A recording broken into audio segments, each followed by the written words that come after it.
What's going on, guys? MariK here, back with another Dragon Ball Super video.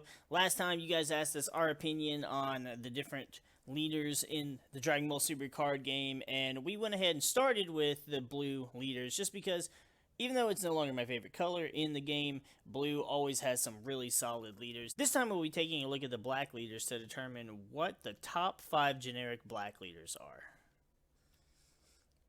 Number 5! Bardock, Unbound by Darkness, the original Master Saiyan. I feel like this deserved to be in top 5, even though it is an old leader. It's underrepresented now. It's still a pretty solid black leader, and if you're just starting out, you're interested in Overwhelm, you're wanting to run black, this is an easy leader to pick up, and it's pretty solid all around. Getting critical is not bad. Setting up for Overwhelm every single turn.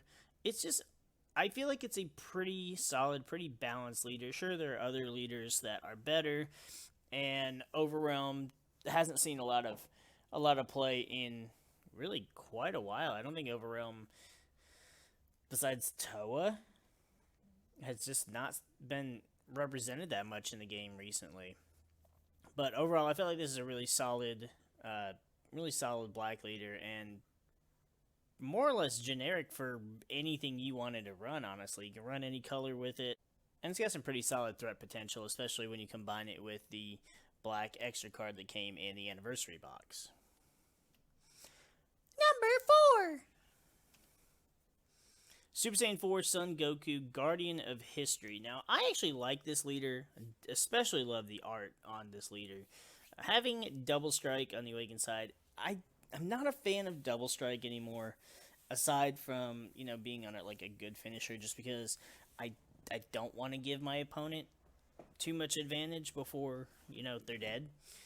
But still not bad at all, especially since we now have the combo card that gives a card critical. But his abilities are pretty good. He gets 5,000 for every 8 black battle cards in your warp, so more than likely he's probably not going to get over maybe 20,000 at best. You might hit 25,000, but highly doubtful. His activate main's pretty cool, though. You get to put 4 battle cards from your warp back into your drop area and draw a card, so you don't have to attack to draw, so you don't have to give your opponent that double strike potential. And you get to set yourself up for Overwhelm every single turn. Pretty solid. I don't see really a whole lot of flaws with this leader. It's maybe a little underpowered compared to some others, but again, a pretty good generic leader just for any black Overwhelm deck in general. Number 3! Majin Buu, One with Nothingness. Now, I almost wanted to put this at the number 1 slot just because I love this leader. And, for a leader that was made for a very specific set of cards, and this leader can be played without a single card from that archetype. You get to awaken on your first turn if you want to. As long as you draw into the right stuff, you can just attack, combo all your shit, and then it's like, oh, I have no cards in my hand. Then you can awaken, draw 3 cards, and then add the 2 cards. You're back to 5, and then you can either combo the rest of your hand again, or just play shit, or either way. It's such a good leader on the unawakened side. On the awakened side, you can draw 5 cards at the end of your turn. So you start your opponent's turn with 5 cards every time. Activate main is not once per turn, so you can dump your whole hand. You can just scoop up all their battle cards 3 or less. You can keep giving your leader 5,000 power. You can use Champa to give him double strike. There's some really good potential with this leader, and I really like this leader. I wish he was more represented in the meta, but for some reason he just isn't. This leader can really run off of any kind of deck.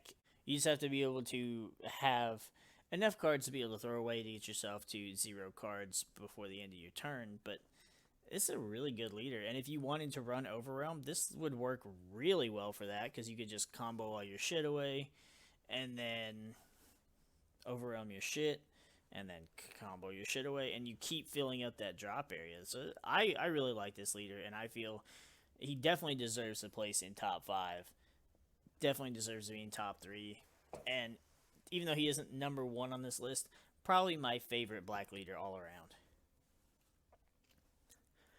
Number 2, Super Saiyan 4 Son Gohan Awakened Ability. This I put above Majin Buu because I just feel this is a better leader. It's more threatening. I feel sure you can do so much with the Majin Buu leader, but first of all, this leader searches out the Piccolo Unison card, and then Awakened. You put 3 cards from your warp back in your drop area, so you can set yourself up for Overwhelm every turn. And then when you do Overwhelm, he gets a power boost and he gets critical or double strike. So really, really solid. And again, he's a black Saiyan card, so you can run him with that. I cannot remember what that extra card is called, but you can run him with that, and that gives him the power boost, gives him double strike. So you got double strike crit right there, and that's a big yikes. That's some big damage right there.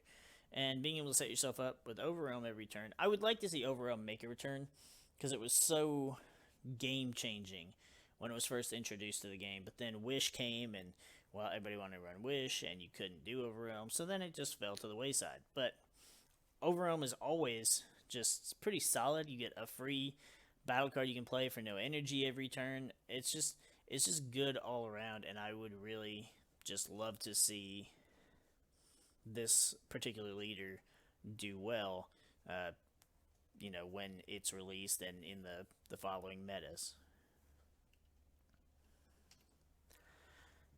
Number 1! Of course, it's Vegeks, Fusion Hero. What do we say about Vegeks? The fact that you do not have to worry about milling yourself out is a super solid. This leader was terrorizing competitive events for a while, and for good reason. On his front side, he's really not that intimidating. You've got to get plenty of cards in your drop to be able to awaken, unless you get down to 4 life before then. But the Awaken side is pretty solid. Giving a Unison double strike, which there's some decent Unisons for black. And then getting to take your entire drop area, put it back into your deck is something we haven't really seen yet. This is the only leader that can really do that, and it makes it to where you don't have to play as passively, because